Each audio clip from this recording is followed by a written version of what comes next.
This podcast is brought to you by Turncast. We make game-changing content for fintech and financial services companies.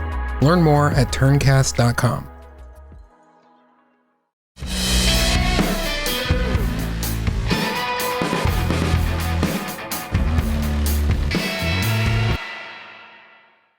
Hey everybody, welcome back to Connected. I am your host, Kyle Van Pelt, CEO of MileMarker, and today I have the privilege of being joined by another Kyle Wesley.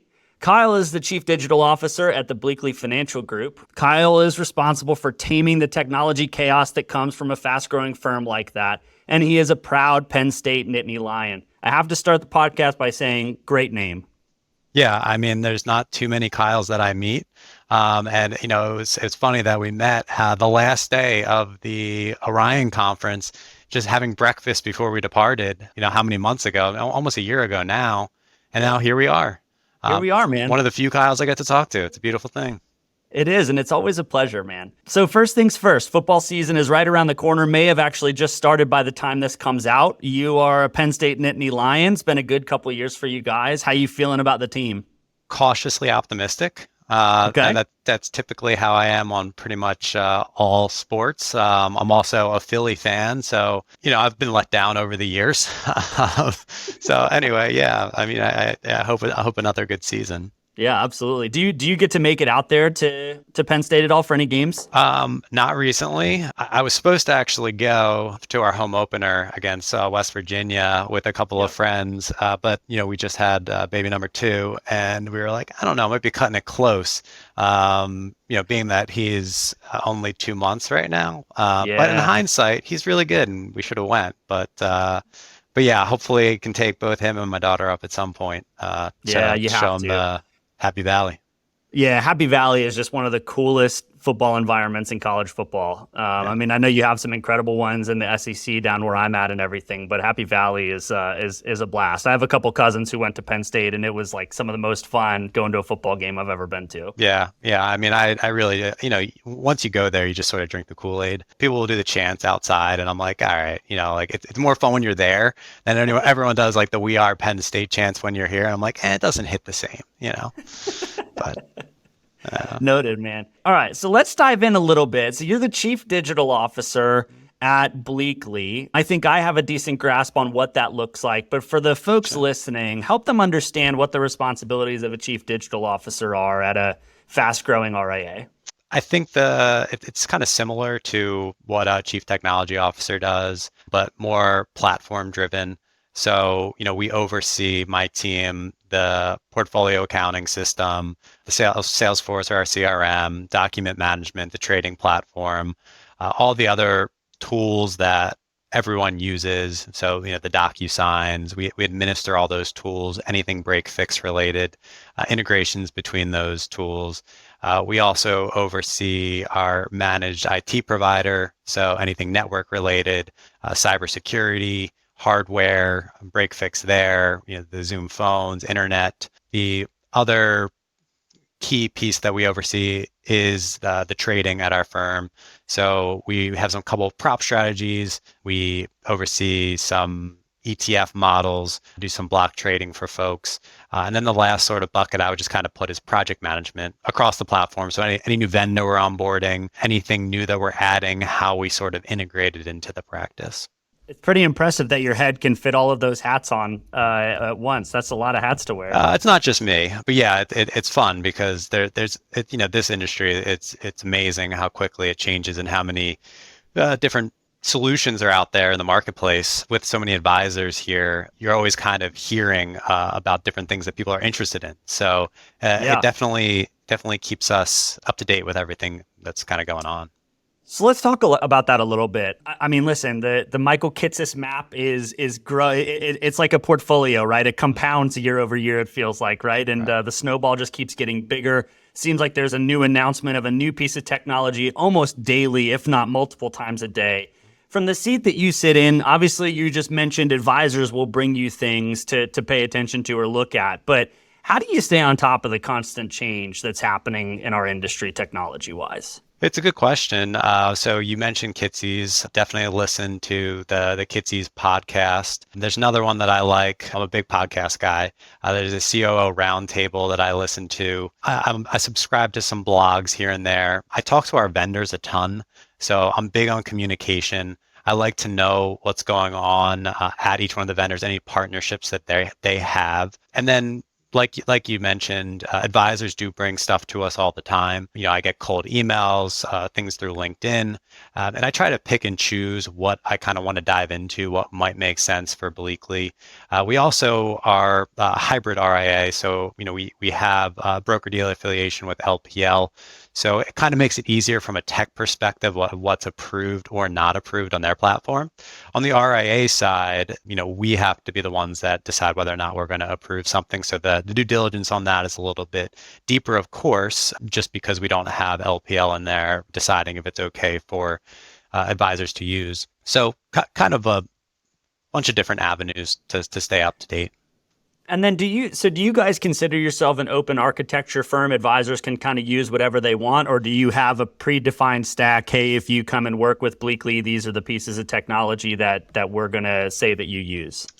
Yeah, so we have a predefined stack, but then advisors are welcome to add or decide to go out and look for something else. It does have to be Bleakley approved, of course. Some things we're able to support because, maybe not everyone uses it, but we have 10 or 15 advisor teams that use it. We'll be able to support it because we've done the due diligence, we can administer it. But then, there's other things that if they're just not approved, we'll go and review and decide whether or not we bring them on the platform. But there's probably a core, 5 or 6 systems that everyone has to use at Bleakley. Yeah. Okay. If you don't mind sharing, what are those core 5 or 6 systems that are helping you guys run so efficiently? Sure. So we use Orion for performance reporting and portfolio accounting. We use Salesforce. It's actually an overlay called Practify for our CRM. We use Ignite for our document management. We use RedBlack as our trading application. We use eMoney for the planning side. And then I would say a recent partner is Pantera. So that's another kind of, key software that we've recently added. And so I think you have that kind of core 5 or 6 there that you just mentioned, which makes up the stack. And then you have technology from LPL that you guys are using. You just talked to us about how you stay on top of everything that's coming in. What is kind of the hurdle or the bar for you when it's like, hey, this might make sense now to add a 7th piece or an 8th piece? Because, every piece you add to that stack, right, the kind of the harder it gets to manage, to tie it together, to do all of that stuff. So talk to us about the mental criteria or even, how you guys think about, all right, this is probably worth kind of introducing the complexity of putting another piece in the stack. Yeah, so I think the first thing is where it's going to fit. Does it integrate, and to what extent it actually integrates? Everyone says, oh, we have great integrations, but what does that mean? Is it, first name, last name, or is it something more significant? Obviously, Orion's open architect. They integrate with a ton of different platforms, but we want to make sure that, we check off the compliance boxes, make sure that we have the certain documentation on file. And then I like to look to see, is it anything that our existing platforms can already do or not? If it's something maybe people aren't leveraging, maybe that's just part of the conversation. But if it's really a differentiator, that's when we start to look at, okay, does this make sense to really kind of deep dive?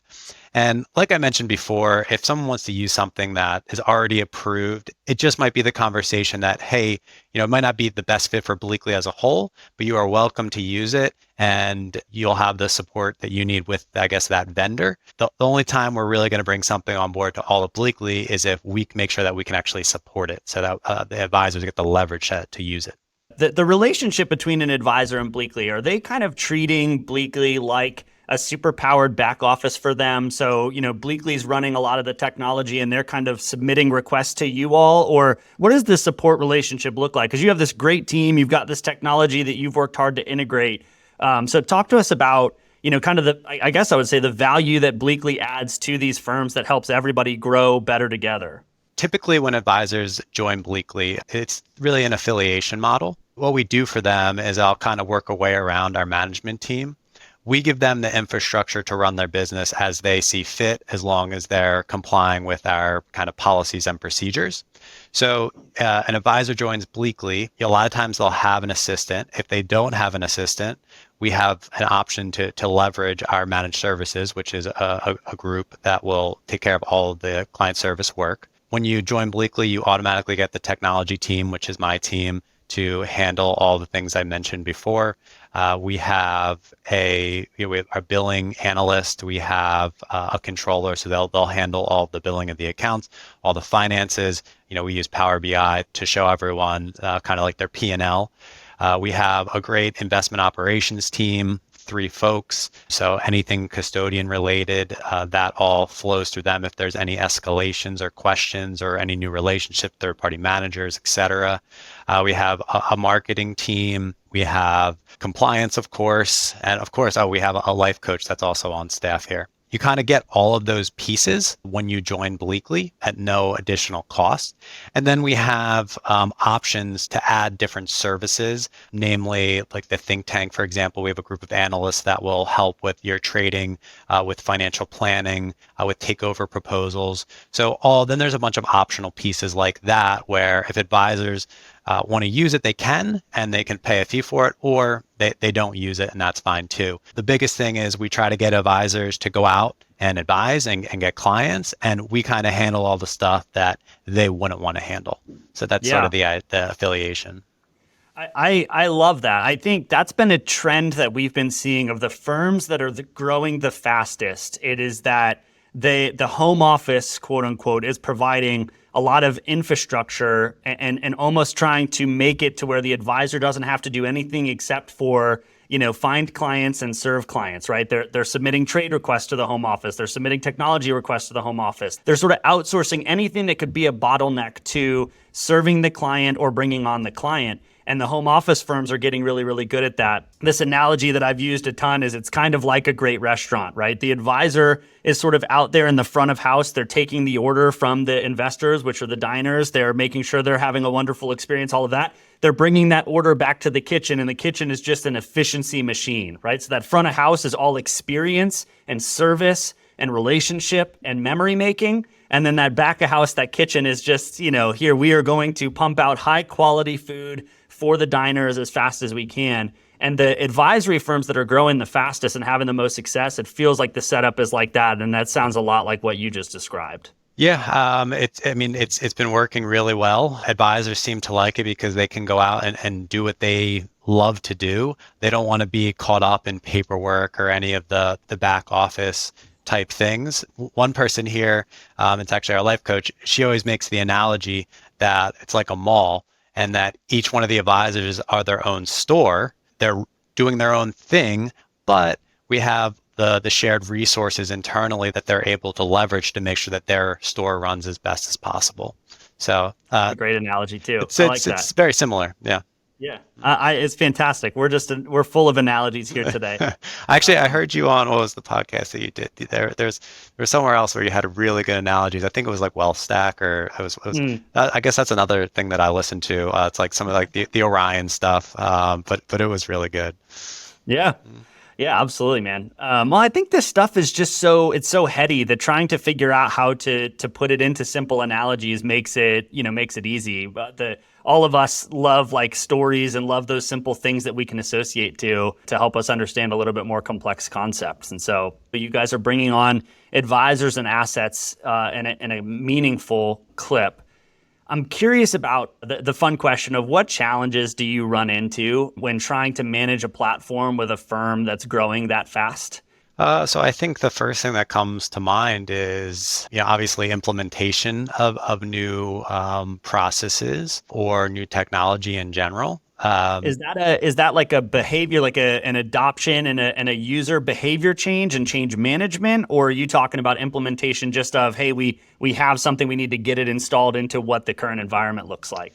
Yeah, I would say both, but I was kind of thinking of the first, where you you have something that you want everyone to leverage, but because everyone is their own store in the mall, quote unquote, everyone might run slightly differently. So there's some things that I was saying before that we make everyone prescribe to. If you need this type of request, it comes through the CRM, and this is how we execute on it. Now, when you add a new process or a new tech into the ecosystem, how is that going to work? How is it going to fit in? How does that not feel so clunky that people won't leverage the process? So that's something that we've, I think, gotten better with over time from feedback, because we try to get feedback from all of the advisors, all the staff, what works, what doesn't work. I feel like we've gotten better because we decided that, well, everything that we're going to do, we pilot now. We pilot with a small user group. We get feedback, and then we try to implement whatever they say, get more feedback before we kind of roll it out slowly to a broader group and a broader group until it's, fully rolled out to all advisors and staff. But yeah, that's the tricky thing, getting people to prescribe. And then, the constant training, that's an area probably of improvement for most firms, I would think. Like, you constantly have to get in front of everyone and make sure that everyone knows exactly how everything's working. So that's another thing that we're trying to definitely be better with. Actually, one thing I hear a little bit in there, which I think is a great process, but most of the things when it comes to technology, Kyle, all of the people are selling about how this is, they don't say this, but it's a silver bullet, right? It's just going to make you more efficient. It's going to do all these sort of things, right? And I think that one of the challenges we run into a lot is that people want all of these things to happen almost instantly. But what I just heard you say is, hey, if we're going to put a new initiative in place, I don't know if you want to share how long it could typically take to go from, hey, we're gonna pilot this with a small group of users, we're gonna work out the kinks, and then we're gonna add a bigger group, and we're gonna work out and all that stuff. And it's like, that sounds like, hey, it takes a little while from we're doing this thing to, hey, it is fully implemented all the way, and not just we bought it and installed it, right? Sure. Yeah, it's a really good point. A lot of people don't see that behind the scenes about how much work actually goes into it. They just see, the kind of the final product. It depends the scope of what's being done. We've gotten pretty good with documentation of, how this is going to work and kind of iterations of that documentation. I've been trying to get really, really, really good with what it looks like and making sure that the actual process is documented, all the steps that got us there. It could be, a couple of months. I'll use Pontera because I mentioned them earlier. That, for example, we had contract negotiations back last year at the end of the year, probably took a couple months in, end of 22. Then we had them on site. They spoke to all the management team, the executive committee, and we kind of started maybe March, April. And so we did it in waves, and we had, a group of 5 advisors and their teams added to Pontera. And then we kind of did it month over month, and it probably ramped up by the end of June. So, you think about that from contract signed to when it's actually fully out, 6 months. Of course, a lot of people don't see all the calls you're doing with the vendors, with the people that are here to make sure they're trained on the systems, the ongoing weekly check-in, what's going on, making sure the Orion integration set up, making sure the think tank, the analyst group set up to do the trading, make sure all the permissions are set up. All these little things that no one sees behind the scenes is, that's what takes all the time. And, I'm a little bit crazy with that type of stuff. So I like to make sure everything's buttoned up before it gets out the door.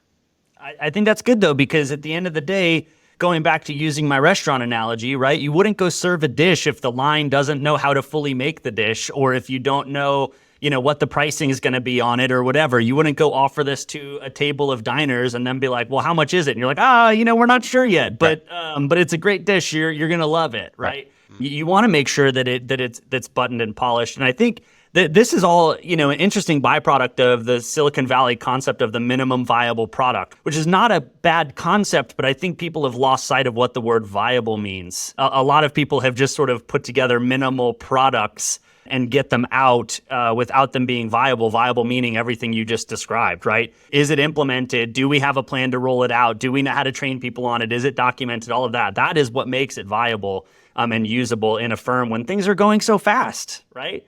So I love the way you lay that out. And I think for the folks listening to this, it's like, I think the message I want you to take away is don't beat yourself up if a technology implementation is going a little bit longer than you think. I mean, in reality, you can probably only do, a handful of these a year because they do just take time and resource and energy and effort to make sure they're done well for you. Or you're going to end up with, this is the podcast of analogies, but my business partner, Judd, loves to talk about everybody has in their house a box of cords. They're all like old chargers or like, old things that you keep in a box for someday you might need them one day. I don't know why we all have one, but it's like if you don't take the time to do what Kyle's talking about here, you end up with that box of cords of a bunch of projects that are half finished, half baked and whatever, rather than making sure that all of those are taken care of properly. Yeah, I mean, a lot of times when you look back at the year and you're going through it throughout the year and you're just like, wow, this is taking a long time, or I just wanted to get this over the finish line. And then you look back and you see a couple of major initiatives that you accomplished that year, and it's like, sometimes in the moment it feels like it's not worth, but it absolutely is. Once it's over the finish line. All right, let's talk a little bit about integration. It's a hot topic. I think you guys have done a pretty good job on that. And you even mentioned, hey, when evaluating a piece of technology, we want to do some due diligence on what integration looks like, because everybody tells you they integrate, right? The word integration is a salesperson's best friend. I'm curious for you, like, maybe the positives and the negatives of integration for you in those core 5 or 6, but you also have a bunch of satellite pieces of technology as well. So how does Bleakley think about integration and solve the integration problem today? So I think the other favorite word is open API, or maybe that's two words. The integrations that we have in place, I think, are pretty good. We have kind of like a diagram that we'll lay out and we'll show what talks to what. The challenging part of any integration is if you have different platforms, it's never going to be, completely seamless between them, no matter where you navigate, unless you have one place that you're going to. So like it's the biggest leap of faith, if you will, when you're talking to a wirehouse advisor that goes to one place, they do their account opening there, they do their reporting there, they do everything right from the one place. In the RIA space, it's just nothing like that. I mean, obviously, a lot of these different vendors are trying to do that. That's sort of the goal. And, some of them are doing it pretty well. But when you've been in the business, I mean, Bleakley's been independent since 2015. Of course, over 30 years before that, they were Northwestern office. We kind of added the technologies that we needed at the time, and you tie them together. Like we have Orion porting into Salesforce. So we have all the asset information. When you have the Salesforce engine running, now you can do a lot of automation off of that data. We pull in our document management into our CRM. You can do some DocuSign through CRM. There's pieces, but it's not like it's just one platform that you can go to where it's going to be everything. So that's definitely the challenge, because you have to teach everyone where you need to go for which thing, and it's not going to be one spot. Yeah, I think that's an interesting challenge, especially with what we talked about before. We'll use the mall analogy of your life coach, right? It's like you're not dictating what point of sales, system that each mall kiosk is using, right? So they're all in there running their mall kiosk, and it's like, okay, well, how do I get the sales data from all of those point of sale systems into our, giant accounting system or ledger right at the mall? And that's breaking down a little bit because malls don't do that. But that's what a Bleakley has to do, right? Is like each of these stores, we have to figure out how to bring all of their assets and data in. And I think that's the challenge is, okay, the home office like Bleakley is going to have a really powerful platform like a Salesforce, like something. But what I think what has been missing in the industry is like, what is that in-between platform between the mall kiosks in your analogy and the mall itself that helps just connect all of those pieces of data with the platforms each are respectively using? Because you're dead on that they're not using the exact same thing. And so you either have to train them which system to go to all the time, or we have to figure out what is kind of the screen that they can use to make those requests to send the data to you, all of that type of stuff. Right. It's an interesting challenge. It is. And this is a feedback that we've gotten too. There's so many good points on this, like the custodial data versus what we're getting in Orion versus, like I'm just going to use something basic. Like there's systematics that are set at the custodian. Well, you have to manually do those in Orion. Why? We did a mass rebalance. Well, why doesn't that flow into the CRM as something that we did for the client? That's something that we did, but now I have to go manually add it for all these clients. Like little things like that. Then now there's tools to do it that make it easier to do that in mass. But still, and like we were saying before, devil's in the details. There's little things that would just, if you had one system to do it all, and you have to design that to be the perfect system, and that's the silver bullet, that would make everyone's life easier. You mentioned something before, and I'd be remiss if I didn't talk to you about it a little bit, but how your firm's using Power BI. So this is something that we're seeing at MileMarker quite a bit. As we help firms get their data more centralized and right, you can sort of have a proper implementation of business intelligence. I think our industry is a graveyard of failed BI implementations because, the data's disparate, as we're just talking about, right? It's all over. You guys use Power BI, you said, for P&Ls for offices. Are you doing anything else with it? Is the executive team at Bleakley using that to help drive growth? Is there anything else being done with BI at Bleakley right now? So we house all of our data in Azure, and we use Power BI to kind of surface that data for the executive committee from a high level of how the firm's doing. But then it breaks down into all of the individual advisors' P&Ls and their permission, each one of their own P&Ls, so they can see what the commission run was, what the ticket charges were for the quarter, what the expenses were for staff or technology or whatever it may be. That's how we're using it today. I've seen stuff at conferences, and I know things that you guys are doing where you're looking at the business more holistically. We're really only right now concentrated on like really advisors, P&L. Orion does an okay job with their trends tool. I think it leaves something to be desired, and it's one of these things where if you own the data and you're deciding what you want the data point, how you want that data point to show. And I'll use new money as an example because everyone hates this with how Orion reports new money. And this is an Orion bashing session. I do love Orion. They're a great vendor, but you get custodial data from, for us, 5 different sources, currently about to be 4, and their transactions are coded differently. How do you give your advisor a meaningful number that they look at and they're like, that's not right? That's usually what I hear first. So that's the part where it's like, okay, well, if you're using a BI tool and you're deciding, no matter if it's from LPL, Schwab, Pershing, Fidelity, that this counts as new money, well, all of a sudden you can display something that's meaningful.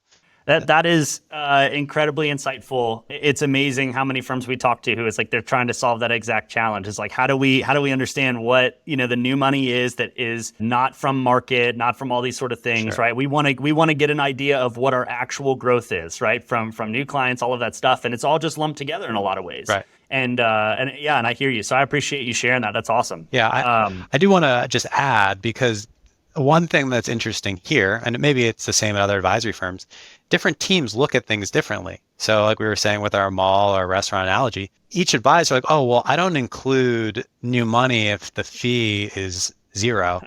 But like if you have a BI tool, now you say, okay, well, exclude any account that has a 0 fee schedule. And now all of a sudden they have a meaning number for them. And then the advisor next to them that says, oh, no, we include that. Then it works for them too. So, I mean, I think that's the power. And that's obviously a very basic one. You could say the same thing for new accounts, new households. Maybe you're doing marketing campaigns. There's so many different metrics you could really look at and dive into by practice. So it's really incredible. Yeah, that's great insight. And for a lot of the firms out there trying to figure out, what would we do with BI? You just had a 3-minute sort of masterclass on at least where to start with how you could leverage business intelligence. So I appreciate you sharing that. So I want you to reach down on your desk real quick and pick up your crystal ball and tell us where you see the industry going. There's so much changing. There's all kinds of hype around AI. There's new regulations coming. There's all these sort of things, right? So from where you sit, if you tried to look out a couple years into the future and navigate Bleakley to success, I mean, where do you see things going? How are you thinking about the future of the industry? I'd love to say that we would be on one platform.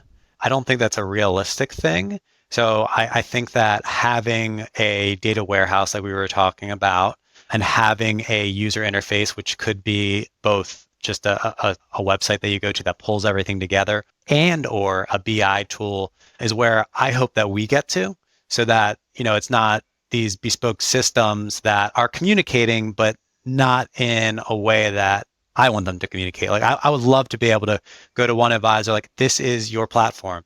This is where you go to do everything. You need to submit a technology request, you go here. You need to submit something to the think tank, you go here. You need a billing thing, you go here. And all of it's being powered by a data warehouse, and it's all being surfaced for the advisor to make that experience feel like a wirehouse. And I don't want to feel like a wirehouse, because we're not a wirehouse. I feel like the independent space is, there's so much more sharing that goes on between firms. Everyone's willing to talk to one another because everyone's kind of running into the same issues. But that's ultimately where I hope that we can get to, so that each advisor has a very, very consistent experience. And I wouldn't say that they don't today. It's just that you only have to go to one platform. Wait, why do I have Okta that logs me into 15 different systems? No, I just want one. That would be the ultimate goal. I think AI is going to be, of course, playing a big role in the future. There's been a ton of stuff around regulation, so it'll be interesting to see kind of how that plays out. Whether or not you're making a recommendation, or the AI is biased, like towards like older clients or something. That will be interesting just to see, like, how does the SEC come in and enforce something like that. But there's so much benefit you can get from there. I mean, yeah, I know Salesforce has kind of like an analytics cloud or something now. I was on a webinar because something like that, catch my eye, and I'm like, okay, that's something that's interesting. That could be a game changer. All of a sudden, it's looking at things like, oh, are your clients, approaching retirement? Are they approaching RMD? Like, is it going to get to the point where you install something, or maybe it's natively built in, that instead of being, you going to search for it, it's coming to you and saying, you know what, this is what you need to do, Mr. Advisor. Oh, you've gotten these many referrals. You need to ask this person because they might be the next best, lead gen. So I think that will kind of probably, I mean, it's happening so fast. I don't know how much AI stuff that you're following, probably a ton. I don't know where it will fit in the industry, in our ecosystem, but I definitely hope somewhere. Great thoughts. Yeah, I think, everybody's talking about AI right now. And I think right now, most of the things you're seeing on AI are for content generation, which is somewhat interesting to our space, but maybe not the most interesting. I think there's some use cases. Where I think it starts to get really interesting is what you're talking about. How do you put it rather than taking your data to AI, right? How do you secure and lock down all of your data and then apply AI in your sort of safeguard? I know that's one of the big concerns our industry has is, hey, I've got a lot of PII, I've got a lot of things that I am responsible for that I can't just go put out into this big black box of AI stuff. Sure. But if we can apply the generative AI or the large language models to our own data in our own safe environment, now you start to be able to do some really interesting stuff with it. And I think that's kind of what our industry is waiting for. And you're absolutely right. Like, you start to surface up things. My business partner, Judd, likes to say we're entering a prompt-based world, right? Where you're just going to want to go and submit a prompt to get an answer and not have to, to do a bunch of clicking around and all of that sort of stuff. It's truly amazing. I mean, you look at, obviously, ChatGPT, you can prompt them for anything, and it just goes and it will query the response. I mean, there's so many different applications for it. I think the importance, obviously, locking down PII is it's the most important thing. I think cybersecurity in general is probably the biggest threat to our business. But if you're able to normalize the data because you have it from so many sources, that's where AI becomes more meaningful. If you have things that are entered differently across different platforms, the language model is not going to be as good as if everything is the same and it's consistent because you've filtered it down to say, this is what I want you to look for. So really, really interesting. Yeah, absolutely, man. All right. Well, I appreciate all of the insights on the industry, all of that sort of stuff. I love to always create a little bit of space to talk about stuff you care about that's not necessarily in the industry. So, are there any causes, any nonprofits, anything that you're involved with outside of Bleakley that you want to take some time to talk about? Really, my two kids and my wife. Yeah. That's not the extent of it. I've got a 3-year-old girl and an 8-week-old boy. So they are sort of front and center on everything right now. They keep us busy. My daughter has more energy than I can almost even deal with. It's really just spending time with them. We're always looking for something fun to do for them each weekend. But I don't know if I've got a better answer than that. I don't know if there is a better answer than that, man. Kudos to you. That's amazing. And that's a hectic time. 3-year-old and 8-week-old is more than a handful. Wishing you and your wife the best as you continue to intentionally pour into those kids' lives and have fun with them and find fun things to do. Yeah, much appreciated. We actually found out we actually just closed on a house too, on the day that my son was born. So it's do it all at once, make it chaotic. Why not? So here we are. Just get it knocked out. Well, congratulations, man. That's awesome. Yeah, thank you. Thanks so much for coming on the show. You have dropped a ton of amazing insight into what it takes to put together a really successful technology platform for a fast-growing firm. And I even learned a lot from hearing you talk today. So I appreciate you coming on and sharing your wisdom. Thanks for having me. I have to say this is my first podcast. I'm a big podcast listener, so I'm going to be very critical of the responses that I gave. But it's been great. It's great meeting you all those months ago, and I look forward to the continued relationship. It's been really great. Yeah, absolutely, man. Well, thanks for coming on. Everybody, this has been another episode of Connected. Thanks so much for listening. We'll see you on the next one.